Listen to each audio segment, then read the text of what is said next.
Hey everybody, what's going on?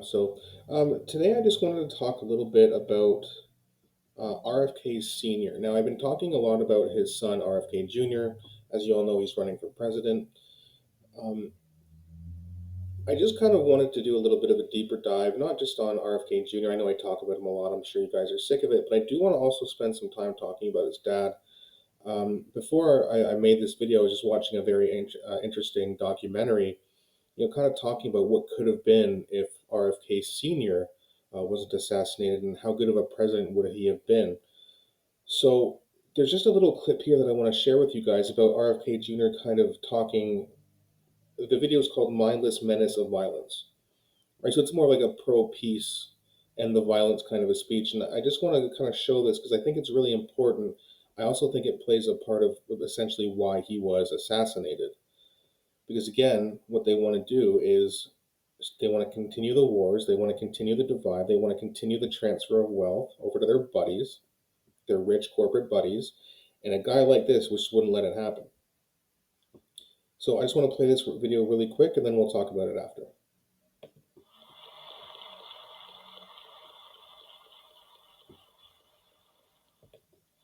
What has violence ever accomplished?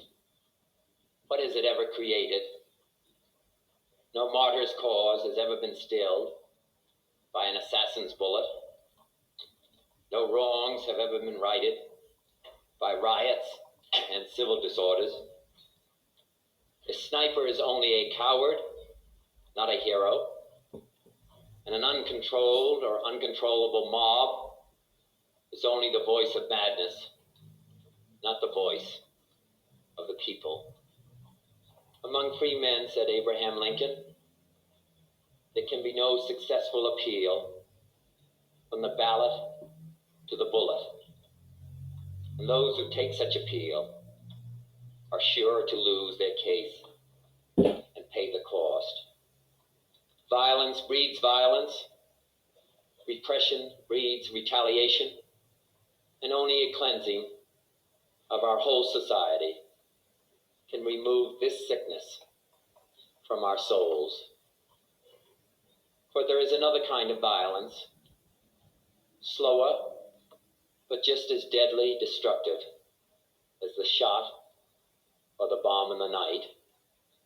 This is the violence of institutions, indifference, inaction, and decay.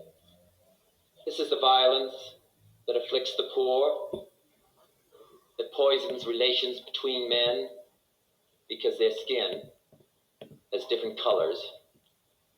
This is the slow destruction of a child by hunger, and schools without books, and homes without heat in the winter. This is the breaking of a man's spirit by denying him the chance to stand as a father and as a man amongst other men.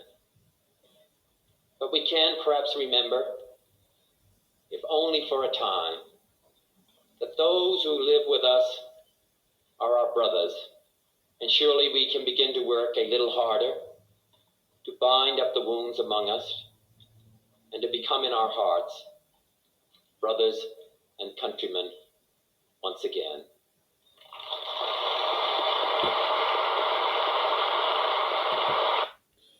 Yeah, and so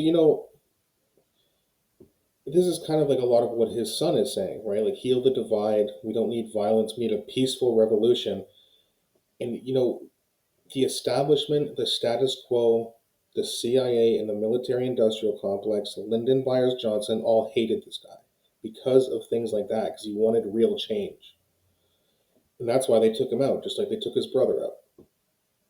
That's why they do these things. Now, a lot of people might say, well, why hasn't RFK Jr. been assassinated yet? Well, he's not president yet. Not to mention, a couple of weeks ago, someone did show up with a gun at his event. Thankfully, the security team caught it, but if he does get into office, will they try to kill him? Probably. They're going to try to assassinate his character first to prevent him from getting into office. And then they'll probably try to put him in jail when that doesn't work. And if that doesn't work, yeah, they probably will kill him. But they're going to try to make him unpopular first, but it's not working. He is just continuing to gain steam. Every video I see is getting more and more views, and he's getting more and more followers, and people are really waking up. I look at some of the comments, and it's like, I'm a Republican, but I'm going to vote for RFK Jr., or RFK Jr., the only Democrat I'd vote for. Don't think he's going to be a Democrat very long, but you can see how people are really opening up their eyes to this guy and understanding that when the mainstream media starts to say things like he's a conspiracy theory quack, like Jake Tapper, like he would know a lot about being a quack, that's for sure. But when they try to smear him like this, people are starting to see through it. He's not a conspiracy theorist. He's asking questions. He's an environmental lawyer and now a political candidate for the presidency in 2024. That's what he is. He's smart. He's got a his heart is in the same place, just like his dad and uncles were. He wants to get rid of the CIA. He wants to stop the wars. He wants to drain the swamp. He wants to restore the middle class. All these wonderful things that we need to start happening. He's the only guy who's really going to do it. Trump said he was going to do it, but he didn't. He did not end the wars. He did not drain the swamp. Okay, the economy was doing all right, to be fair, but it was kind of on an upswing before he got in office anyway. So I don't know how much credit he should get for that, but now with what's happening with under Biden and these new corporate Democrats, it's horrific.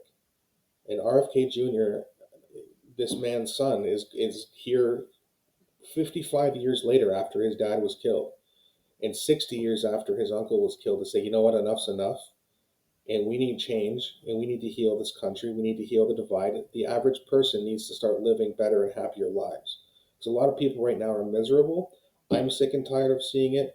RFK Jr. is sick and tired of seeing it. His dad and uncle were sick and tired of seeing it, and they tried to do something, and that's why they killed both of them.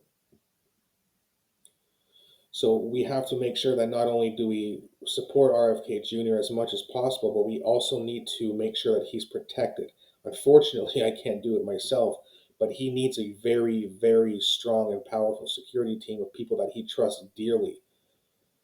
Because even if he starts to lead in the polls, they might do it then. Like if it's looking good for him, and say, this time next year, a month or so or 3 weeks before the election, if it's looking good for him, they're probably going to try to do something about it. So he needs to make sure that he is protected at all times, and he needs to have a fantastic and trustworthy security team that can't be bought and paid for. That's going to be very hard to find, but hopefully he can do it. And we need to protect this man, and we need to get him into office so that we can start getting real change. We need it now. All right, guys, so definitely let me know what you think in the comment section. I'm also going to post the link of this video in the description so you guys can check it out yourself. I know sometimes the audio on the video here that I play is a little bit off, so I'm going to leave that in the description for you in this video. Definitely continue to comment or leave comments in the comment section. I love hearing from you guys. Thank you very much for watching, guys, and I'll be back shortly with another